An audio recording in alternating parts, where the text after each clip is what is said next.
Welcome to this week's edition of Friday Night Fever. I'm Jim Holder. Thank you so much for joining us. This is already week number 7 of the high school football season. Still doesn't quite feel like it yet, but we're getting there. Certainly we are. Classes 2A, 3A, and 4A begin division play tonight. They've already joined 1A, 5A, and 6A. Scores, as always, on our ticker. You can also find them. They're being updated as we speak at WTVA.com. A lot of great action as we have always. We begin with our Game Day Haircuts and Spa Game of the Week, where we were live from earlier. East Webster at Calhoun City. Homecoming at the Boneyard, and the homecoming court presented before the game, and everybody's ready to go and fired up this one. Pete Jennings is in there, and a lot of other folks as well. And a chance to talk to him today. Starting off, Calhoun City's Jadon Griven handing off to Jarius Hill, and Hill's taking it places. How about 25 yards? That's a first down for the Wildcats. The fans, well, they're always fired up the Boneyard, and they'd be fired up about this. Hill getting in the Wildcat, dropping back and finding Juwan Tucker. And that is a 30-yard touchdown. This is the division opener in 2-2A. East Webster undefeated coming in, so Calhoun City trying to get a big win in this one.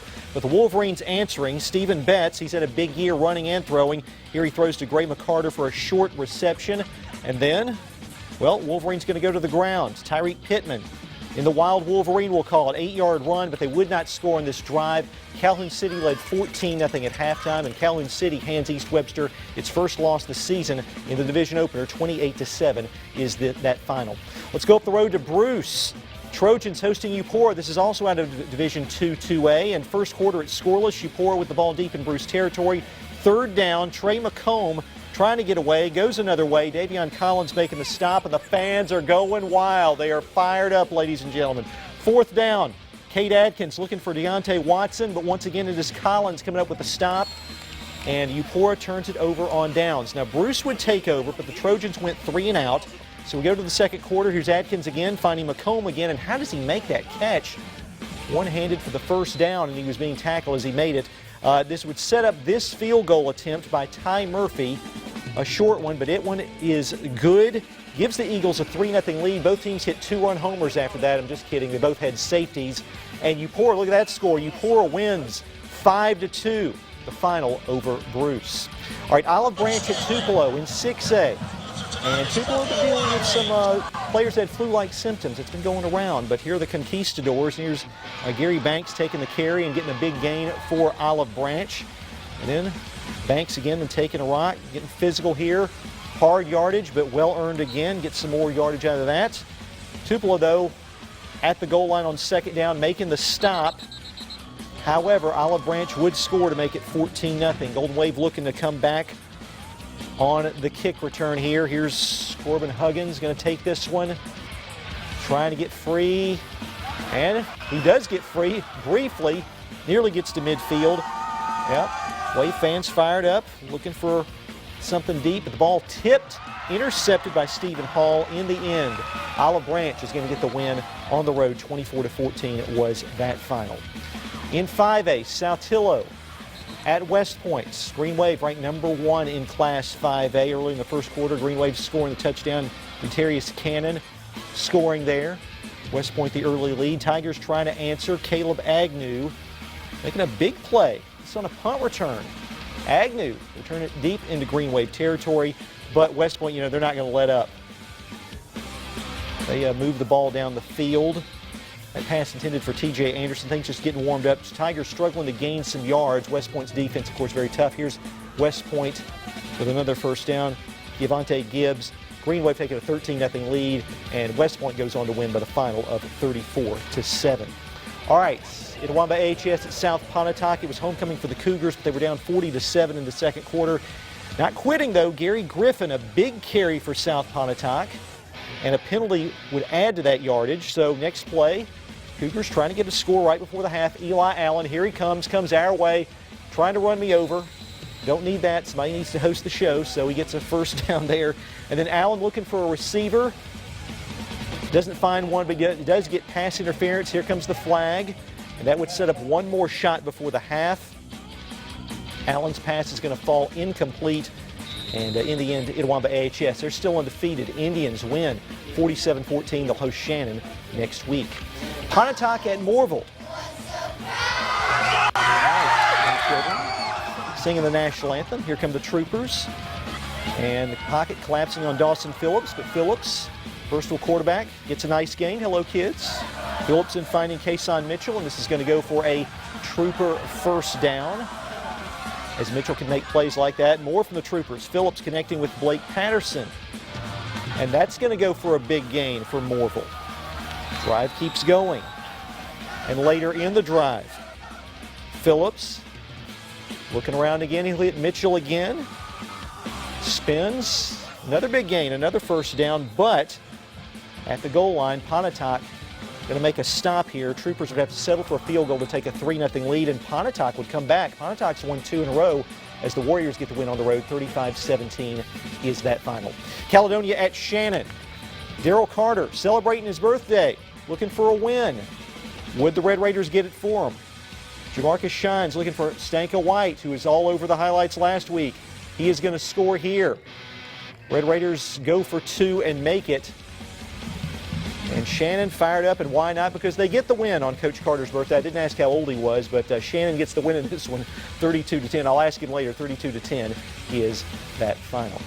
All right, every week we have an Instagram contest for our Friday Night Fever Band and Cheerleaders of the Week. This week's winner is East Webster. Second time in 3 weeks they've won it, so we're going to have a repeat performance from the Marching Wolverines and the Wolverines.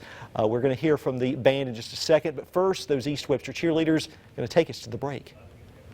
Let's go Wolverines! Let's go Wolverines! Let's go Wolverines! Let's go Wolverines! Let's go Wolverines!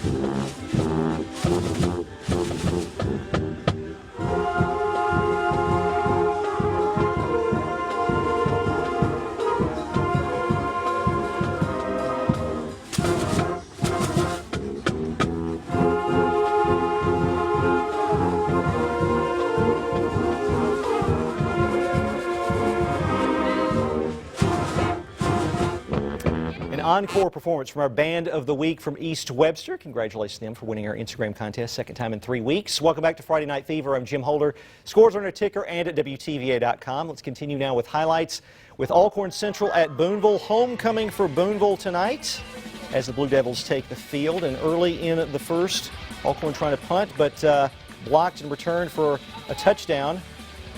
And Blue Devils are on the board. Then Noah Sisk, well, trying the extra point. Why not? Blue Devils up 7-0, 9 minutes to go in the first quarter. But later, Boonville back on offense. John Daniel Deaton handed it off to Davion Price. He'll carry the Blue Devils down. Another first down. Fourth down, Boonville. They'll attempt a field goal. This one not going to be good. But with 2 minutes left in the first quarter, the Golden Bears punting again.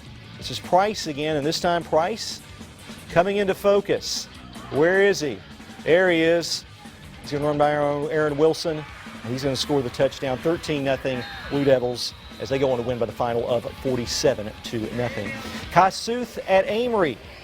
21-6 Panthers with the lead in the second quarter. Hunter Jones hands off to Charleston French. He is met by Chandler Moody with a big defensive stop. Kossuth cheerleaders fired up, but a few plays later, Jones going to the air this time, looking for Braxton Griffin, and he will find Braxton Griffin. That's a touchdown. Amory, they've won 4 in a row of the Panthers. They win it tonight, 43-14 is that final. Moving along, Mantachie at East Union. There's also homecoming for the Urchins, beginning of the second half. They've got the lead. Juwan Hubbard looking for a big return, and Hubbard going to get one. Then Colton Plunk carry for the Urchins. He's going to carry a few Mustangs with him as he's going to get close to a first down. And then a jet sweep here to Micah Fulgham, as you'll see. And East Union will indeed get a first down on this play. And how about a trick play? Why not? Ty Walton on the receiving end of this one. Here he goes with the Manatee defense snuffing it out. 4th and very long. Walton would look for Andrew Miller to be picked off in return for a touchdown, but despite that, East Union does get the win in this one tonight. 54-29 is that final. All right, while classes 2A, 3A, and 4A kicked off their division schedule tonight, Class 1A began its division schedule several weeks ago. So basically since week 4, they're roughly halfway through it. We start with Smithville at Vardaman, and you see, well, the Seminoles are up 14-0 in the second quarter.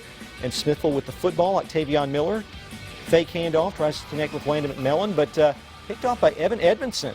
He's going to run this back 30 yards. Nice play by the Rams. Then Vardaman going to work, yeah.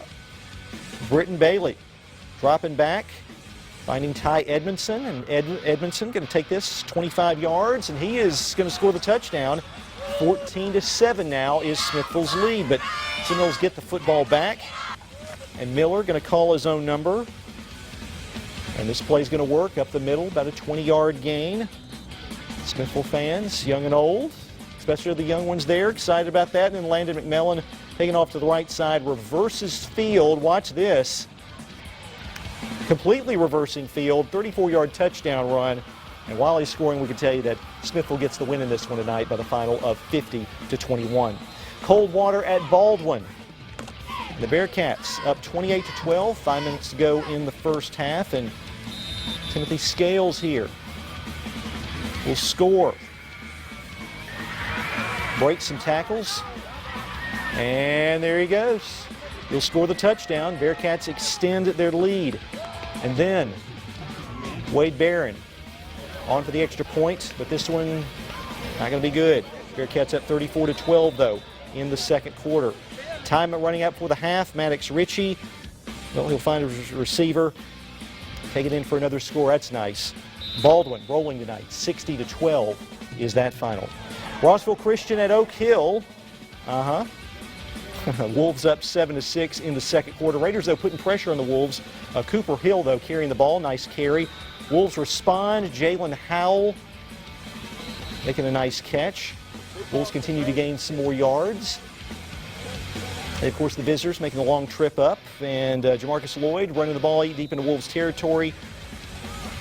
In the end, Oak Hill winning at home on their homecoming. 35-7 was that final. All right. Calhoun Academy, they are 5-1 heading into tonight. They're hosting Kemper Academy. Cougars taking the field, looking for a big win, looking to continue a nice season. First play from scrimmage. Here's Justin Smith. Starts one way. Says, you know what, that's not going to work. I'm going to go back the other way. And this will work, as in a 57-yard touchdown.